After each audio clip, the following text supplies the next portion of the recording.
This is a video on why I don't go to church and why I don't believe in organized religion of any sort at any cost.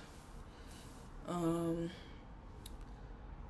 Disclaimer, if you are someone who goes to Mecca or you go to a Catholic church or Lutheran church, or you need your community space to be surrounded by other people who share your religious beliefs, I have nothing to say about that. But I think personally for me, organized religion is something I've never believed in and I never will believe in. I think there's a historical context to it all. I think specifically being that I've been forcibly put in Lutheran, Orthodox, Christian, Catholic communities, and I've never associated myself with it in any way. I'm always looking for the funsies. But I think like there's been this really intense push on me from people in my past life that like want me to go to these things with them, and I'm like, no, it's a waste of time. I personally find it to be a waste of my time. I think that the personal system of belief that I've built surrounding higher power and prayer has all been somewhat of a individualistic approach. I think that prayer to me is very real. I've never doubted prayer. I wake up and I break, like, seriously. But I think in terms of structured religion, it's never sat right with me. I feel like when you have energetic structures and multiple people participating in it, and you use the willpower of people in order to sustain a system, it can fall very flat on its face, and it can draw a very fine line between bringing hope to people and just using people very quickly.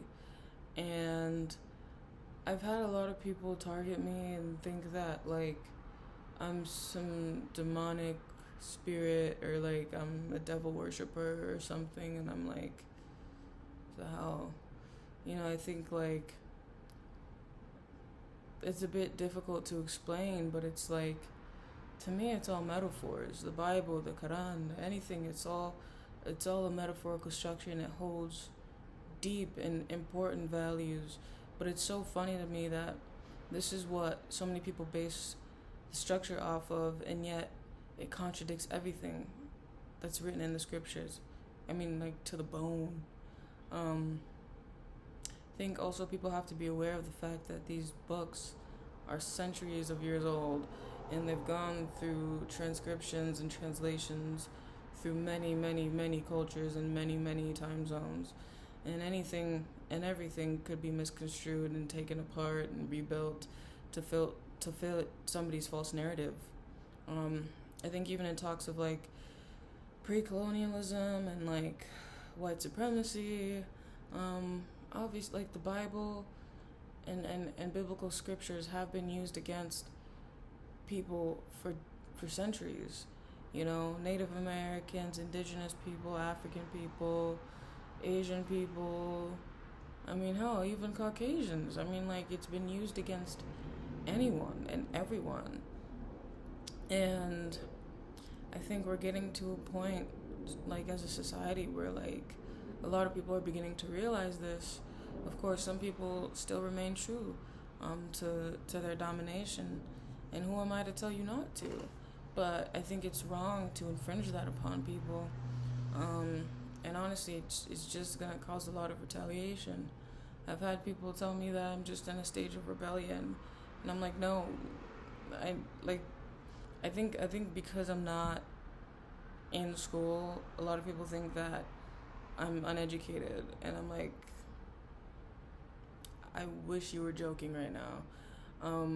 My run with school has been a run. I put my nose in those books like no other. But because my home life was unstable and distracting and destructive, it was like impossible to balance school and life at the same time. So that's where I'm at with that. But like, also, religion is just, it's a tool. It's a tool of control. It has been for decades, for centuries again. And I think we are all intrinsically spiritual beings. Our existence on this planet is intrinsically spiritual. We all are divine beings, and we all follow our divine path, and we all experience these life lessons that are our own and that nobody can or will ever shape for us. And it's our duty to hear our callings and hear our own passions and pursuits and follow those as nobly as we can. And that's what I do. I mean, like, I'm not anything but a being, experiencing being. And yeah, I think it's very easy to jump to conclusions and make all of these assumptions. And I think especially with my art, people perceive this darkness to it. I mean, that's exactly what it is. It's an expulsion of darkness, because the world is dark. And I think I've thought about spiritual planes my whole life, like in terms of like heaven, hell, nirvana, all these deities that have been given names, Yahweh, Allah, like everything, man, everything. I've studied every single religion, like every single one. And I've just only been able to gather one thing, that it's not a plane that we go to after we die or before we die. I think it's a metaphysical existence. It's, if you put your mind to certain things that are what the Bible would deem sinful or what the Quran would deem haram, it's like, yes, you're going to experience hell, because it's what you're putting in your mind and it's how you're existing through life now. But if you put things of integrity and balance and healing and just honesty into your life, then you can exist in heaven while you are alive. I think it's just a matter of expelling negative things from your life. And I think nirvana is like somewhat of a limbo state where you are holy and you do attempt to be holy, but you still have your vices and you still allow negative things to permeate your existence. It's all vibrational at the end of the day. And I remember when I was talking about my interest in spirituality, a lot of people were telling me that it's demonic, and I was like, of course it's demonic. Anything is demonic. It's just what it is. You know what I mean? Like, I remember I used to have talks of like flat Earth with someone in particular, and it was so interesting to me because I remember this person would explain how the Earth is flat because of XYZ, and I remember looking at him and I remember breaking it down to him, and he was amazed. I was like, a lot of people think that, sorry, this is a tangent, but like the flat Earth theory is like, oh, they tell us that the world is a spinning globe so they can control our minds, and I'm like, okay, well, like, how though? And I remember he was getting into all these numbers, and oh, the tilt of the Earth is at this axis, and 666 this, and all these correlative numbers, and all it's demonic. And I'm like, okay, at the end of the day, even if the Earth was flat, what benefit does that bring to you to experience that? Because either way, it's all the same. You know, I remember explaining him like dimensions, going from like the first dimension and dimensions below that, which they do exist, and higher dimensions. And I'm just watching his mind just beep, beep, beep, beep, beep. And I was like, yeah, dude, it's all about perception, it's all about perspective. Like, if this ring had consciousness, the only thing it can experience is the two-dimensional world, you know?